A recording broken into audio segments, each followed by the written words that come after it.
Hey guys, what's up? It's me again, Tom from TTT Tom's Tech Time. Welcome to this new episode about the DJI Phantom 4 Advanced. Today I want to show you all its tech specs, a lot of test footage, and at the end of the episode I will even compare it to its big brother, the DJI Phantom 4 Professional. And at the very end of the episode we want to find out if the DJI Phantom 4 Advanced is the perfect drone for your needs, or if you maybe should go with another drone. By the way, all product links can be found in the video description below. You can always check those out. Let's get this episode started. Don't forget to leave a thumb up. Don't forget to subscribe to never ever miss any of my upcoming episodes again.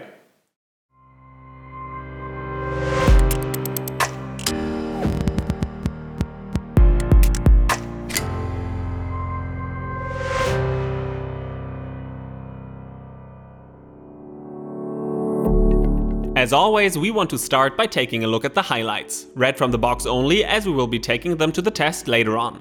The DJI Phantom 4 Advanced has a 1-inch camera sensor. Doesn't sound very spectacular, but it is. It's just awesome. We'll be talking about it in depth later. And next to that, it is able to film in 4K at up to 60 frames per second with full 100 megabits per second. And both H.264 and H.265 are available. Photographers can now take photos with 20 megapixels. And finally, the camera offers another huge highlight, a manual aperture. But the Phantom 4 Advanced offers more, a maximum range of up to 7 kilometers in the US and up to 3.5 kilometers in Europe. A frontal obstacle avoidance system, the vision positioning system VPS that allows the drone to hover and stay in place even in areas without a satellite connection. And talking about satellites, the Phantom does not only connect to GPS but to the Russian GLONASS satellites as well. And DJI worked hard on adding redundancy. The DJI Phantom 4 Advanced features a dual IMU, dual compass and dual barometer. The drone is supposed to stay airborne for up to 30 minutes while the maximum speed is given with up to 20 meters per second, which makes 72 kilometers per hour or 44.7 miles per hour. You can choose from 2 remote controllers. You can either choose one with a built-in screen that doesn't require a smartphone and that can be used without a sun hood, or you choose the basic remote controller and use it with your phone or tablet. And next to that, you can live stream to Facebook and YouTube, and you can see your friends' comments and answers right away as your phone's microphone streams the sound as well. You can even communicate with your audience. It's just awesome for staying in touch with friends and family. We want to start with the basics. The DJI Phantom 4 Advanced comes in a styrofoam box that measures approximately 32 by 38 by 22 centimeters. The box has a gum top handle, a small lock, and it is durable enough to resist some bumps, and it can be brought aboard most airplanes as carry-on luggage. By the way, find out how to safely transport your drone on an airplane. www.tomstechtime.com/airplane. I really like the styrofoam box. It's just simple, it's clean, it does the job, and it really protects the Phantom well. Listen to it. Almost no noise coming from in here as everything sits pretty tight. There is one solution that is better if you are a real traveler, and that is a sturdy backpack. Even though this one looks a little dirty, but it accompanied me on quite a couple of travels. And this backpack for the Phantom series, because you can fit many different Phantom models into it, is really highly recommended. And you will of course find a product link down there in the video description below. But right now, let's just continue. Once unboxed and cleared for takeoff, the Phantom 4 Advanced measures approximately 29 by 29 by 19.6 centimeters and it weighs 1,368 grams. Next, let's focus on the body of the DJI Phantom 4 Advanced. It is made out of a durable and high-quality engineering plastic. Stress cracks should not appear anymore and the body will be able to withstand some minor bumps. The gray bottom part has a special magnesium alloy which makes it even stronger and more resilient. Quick release propellers can be installed or removed in seconds while they sit tight and won't ever get lost in flight. And underneath the arms we find the ventilation openings that are placed very smart, as it is very unlikely for rain or moisture in general to enter from the bottom. Next we find 4 LEDs, one situated at each arm of the Phantom. They help us spot the drone once it is up in the sky, they can send signals, they blink red for example once the batteries turn low, and the front LEDs can automatically be switched off once we hit the record button. When looking right at the Phantom, we immediately notice 2 black spots at the front legs. The obstacle avoidance system of the DJI Phantom 4 Advanced. The small cameras can spot obstacles up to a maximum range of 30 meters, and the system shows a colored bar on your display or mobile device and automatically stops the Phantom if you're getting too close to an obstacle. The system works during daytime only, as the cameras need enough surrounding light to be able to spot objects. The sensors can even detect smaller branches when flying slow, but of course it should be used as a backup tool only, as you should always trust your piloting skills better than the built-in safety features. At the side we find the microSD card slot and a USB connector. And at the back of the drone we find the battery slot. A single battery has a total capacity of 5,870 mAh.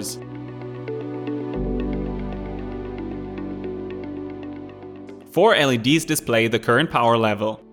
We remember that DJI promised us a flight time of up to 30 minutes. Let's take it to the test. We take off with a fully charged battery and will land once it reaches the 10% mark.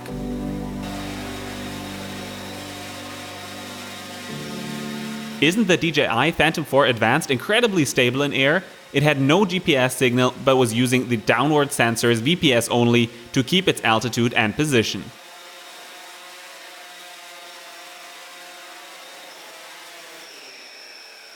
A total flight time of 24 minutes and 53 seconds is a pretty good value. I measured very close values when flying it outdoors. Sometimes it was able to stay airborne for up to 26-27 minutes, and sometimes I had to ground it after 22 minutes of flight, always depending on the wind and flight performance in air. I never reached the 30 minutes though that DJI lists in the tech specs. The batteries charge quickly, as the charger powers them with 100 watts. A single battery only needs approximately 70 minutes to charge from 10 to a full 100%.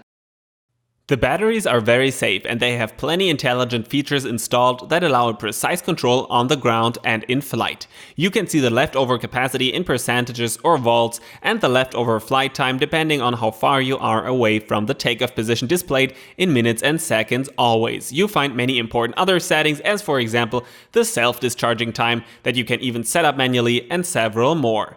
And there's one more feature that needs to be named. Smart Return Home calculates in real time, and depending on how far you are away from the takeoff position, when to return home. Battery level is low. The aircraft will go to the home point in 10 seconds. In case you're not watching the battery info yourself, it will even notify you and take over and return automatically if needed.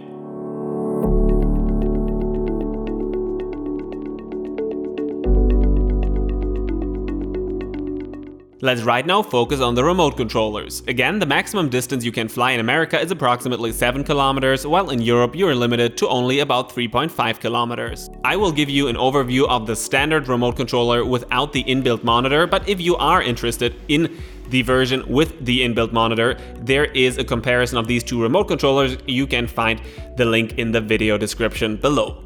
The remote controller measures approximately 17.2 centimeters by 18.2 centimeters by 13.6 centimeters, and it weighs 853 grams without a phone or remote controller.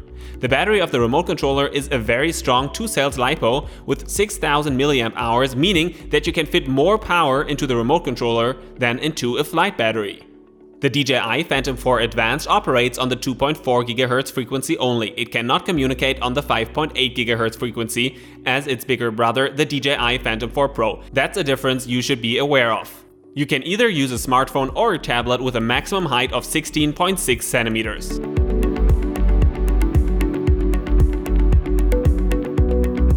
The sticks sit tight, and you can even manually lengthen them for smoother movements in air.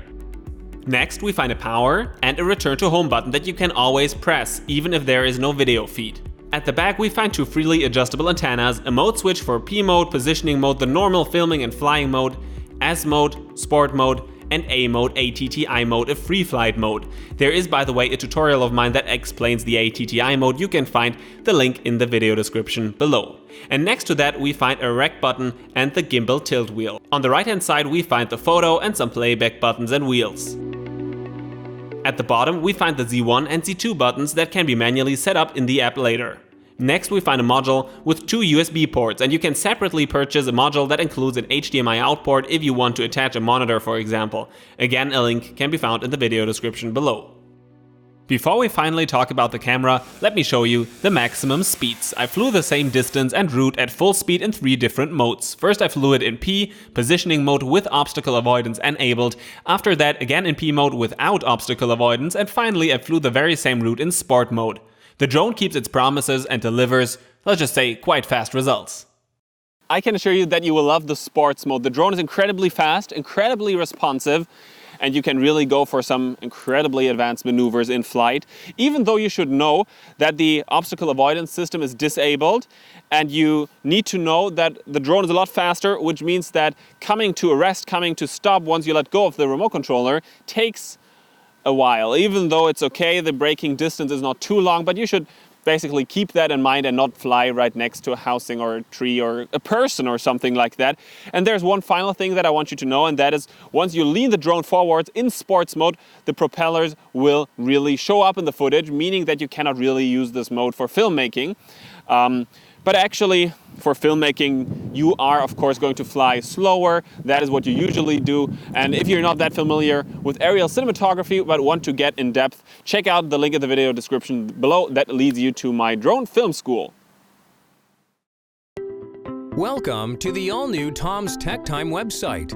Let me show you around. Dozens of how-to videos, reviews, and comparisons are waiting for you. All categorized, all free, all ready to watch.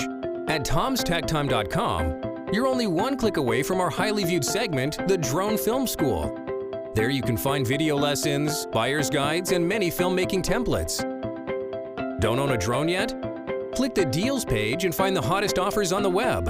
And if you already have a drone, enhance its capabilities with the most highly recommended accessories for filmmaking, safety, and a better flying experience. tomstechtime.com, teaching the world how to fly drones. Let's now talk about the camera, the kingmaker and main purchasing argument of the DJI Phantom 4 Advanced. But why is it such a purchasing argument? DJI installed a 1-inch sensor for brilliant aerials, and having a larger sensor means being able to record more details, more dynamic range, and better low-light images, and overall a noticeably better, sharper looking image. The size of the sensor of the camera of the DJI Phantom 4 Advanced is really a great step forward for filmmakers and photographers. And people should know that the pixels value often is a little bit overrated. Better look out for a camera with a larger sensor, with the right optics and stuff like that. And you should know that this camera easily beats most other drone cameras, all other Phantoms besides its bigger brother, the DJI Phantom 4 Pro. And it beats, for example, the DJI Mavic, it beats the Phantom 4, it beats the Phantom 3 series, all of those drones. No unique camera has a chance, the GoPro hasn't a chance, and actually, the size of the sensor of the camera is really great. The lens has a fixed focal length of 24mm with an 84 degrees field of view. There is another reason why filmmakers and photographers will love the DJI Phantom 4 Advanced, the aperture. It is not fixed anymore and can therefore be set onto values between 2.8 and 11. The new camera supports both H.264 and H.265. The highest filmmaking resolution available is Cinema 4K at up to 60 frames per second with a bitrate of 100 megabits per second. And this will look a lot more detailed than any unique or GoPro or even DJI Mavic camera footage by far. When filming in Full HD or HD, you can even record slow-mos with up to 120 frames per second at 100 megabits per second as well. You can use the MP4 or MOV codec. The ISO can be set onto values between 100 and 3200 in auto mode and 100 until 6400 in manual mode. Talking about modes, you can film in auto, manual, shutter priority, or aperture priority mode, just as with most professional cameras. And next to that you will find plenty picture styles installed, as for example the professional D-Log and D-Cinelike.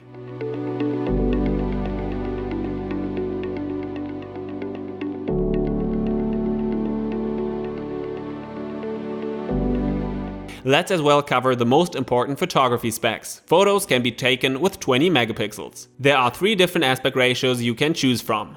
You can either shoot photos in JPEG or DNG RAW, or both at the same time, and the ISO can be set onto values between 100 until 3200 when using auto mode and 100 until 12800 in manual mode.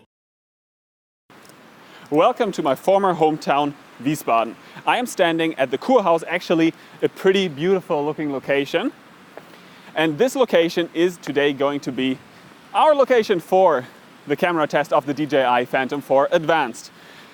We had a pretty hard time filming over the last days as it was rainy, super windy, only grayish, and the weather was really giving us a hard time. But today the weather is at least okay and Wiesbaden is giving us a go and a permission to film the beautiful Kurhaus from above.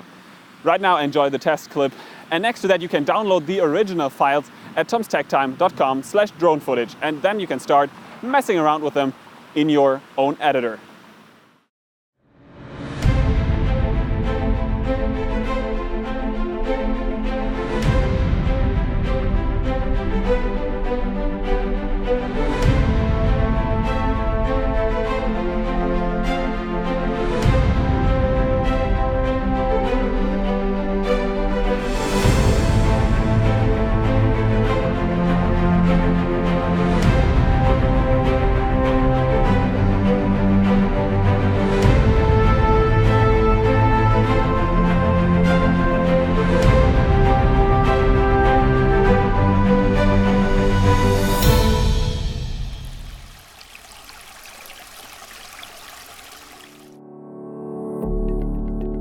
Let's summarize the information that we have collected. When flying fast forward, not even in sport mode, the propellers will often ruin the shot. I don't know why DJI isn't working on that problem, but the propellers being visible in the footage is an issue with all DJI Phantom models. Sometimes the camera is tilted, which again is a known Phantom problem DJI should finally solve somehow. Unfortunately, and again this is a general Phantom and DJI problem, it is impossible to remove the camera and manually install a new one. This means that you need to purchase a new drone every single time DJI builds a new camera. Neither customer nor eco-friendly. But I honestly need to say that I didn't find any serious disadvantages regarding usage, safety, and camera quality, maybe the three most important categories. Of course, I could mention the missing side or back obstacle sensors. I could say that I'm missing the 5.8 GHz frequency, but you can get all of those extras when purchasing the more expensive DJI Phantom 4 Pro. And you can check out the current pricing by clicking at the link in the video description below, and you can simply compare the pricing of the two drones. On the Pro side, I first of all want to list the brilliant 1-inch sensor camera that is capable of recording 4K with up to 100 megabits per second and take photos with 20 megapixels. The manual aperture adds the final bit of professionalism to this camera that we were looking for. Many settings and modes and professional color styles as D-Log and D-Cine-like make this camera a powerful tool even for professional filmmakers. And being able to record slow-mos in full HD at 120 frames per second is pretty cool. Next, let me mention that this drone is really safe and hard to crash, as it features a dual IMU, dual compass and dual barometer, and many awesome safety features like return to home or smart return home. GPS and GLONASS together allow you to safely fly your drone in almost any place and any situation. The obstacle avoidance system is reliable, as well as the downward BPS sensors that allow precise and safe indoor and low to the ground flights. I feel like cherishing this drone, but the Phantom series is very advanced and has grown over the years as millions of pilots all around the globe trust this series and fly this drone more than any other drone model. I guess that most bugs and issues have been fixed by now. The flight time is pretty good, even though I was never able to reach the promised 30 minutes mark. Let me as well list the maximum range of up to 7 kilometers in the US and 3.5 kilometers in Europe, and not to forget about the high speeds and the overall reliable and precise remote controller that you can even buy with an inbuilt and super bright display. Next to that, the easy to use and powerful DJI Go 4 app that even features an inbuilt editor that I really like, and the styrofoam case that is a lot sturdier than it looks. Finally, let me say that there are tons of accessories available for the DJI Phantom series. You can really pimp this drone and get the most out of it. You can find a list displaying the top 30 and highly recommended and personally tested accessories at tomstechtime.com/gadgets. Okay, one more topic to add to the list, and I swear I will stop at some point. DJI delivers so many intelligent flight modes that it is impossible to explain them all in a review. But let me point out my favorite three modes: point of interest, tap fly, and active track are the greatest tools both filmmakers and enthusiasts could have been looking for. Bulletproof, cinematic, and the most important, easy to set up and perform even for beginners. Let me briefly cover the differences between the DJI Phantom 4 Advanced and the DJI Phantom 4 Pro, because the differences are actually pretty small. Let's get started. First of all, we find side sensors when taking a closer look at the DJI Phantom 4 Pro, infrared sensors that the DJI Phantom 4 Advanced does not feature. Those sensors have a maximum range of up to 5 meters. Personally, I don't ever use them, so they're not a big pro to me. If we now turn around both drones again, we find 30-meter range obstacle avoidance cameras at the back of the DJI Phantom 4 Professional and no sensors at the legs of the DJI Phantom 4 Advanced. I actually like these sensors a lot, but they're not a must, and if it was about my money, I would go with the Advanced at that point. But there are more differences. Let me just turn those around. The next difference is actually interesting. It's about the remote controller or the transmission signal. While the DJI Phantom 4 Pro can transmit the signal on the 2.4 gigahertz frequency and the 5.8 gigahertz frequency as well, as kind of a backup, the DJI Phantom 4 Advanced is limited to the 2.4 gigahertz frequency only. This actually is a minor con as well. I have never needed the 5.8 gigahertz transmission signal, and in some countries this transmission frequency is actually not even allowed to being used with drones. For example, in Israel, you're not allowed to use 5.8 gigahertz drones, so you should go with the Advanced in that case. And there is another difference, and that is the weight. And the DJI Phantom 4 Professional, due to the extra systems, weighs 20 grams more than the DJI Phantom 4 Advanced. But the main difference actually gets visible when taking a look at the pricing. A pricing checker tool can be found in the video description below. You can check the current pricing of both drones, and this drone of course is a little less expensive than the Pro model. And is there anything else? No, the cameras are the exact same. Because people often tend to say, oh, there has to be some difference. No, there is no difference at all. They both have the same aperture, 2.8 until 11. That was always a topic in the first discussions, and they are the absolute same. But who should buy the DJI Phantom 4 Advanced? This drone is ideal for people who either cannot afford a Phantom 4 Pro or for pilots who simply don't need the extra anti-collision sensors, etc., but who want to be able to record pro-looking footage with a good and awesome 1-inch sensor at a high bitrate of 100 megabits per second, as well as for pilots who like the Mavic but are a bit unsatisfied, with its video and photo quality for the just named reasons. This drone is a must for ambitious filmmakers and photographers working on a lower budget. All product links can be found in the video description below, and the hottest DJI deals on tomstechtime.com/deals. Just check it out. Thank you for watching. Don't forget to leave a thumb up and to subscribe to never ever miss any upcoming episodes again. Stay tuned and fly safe.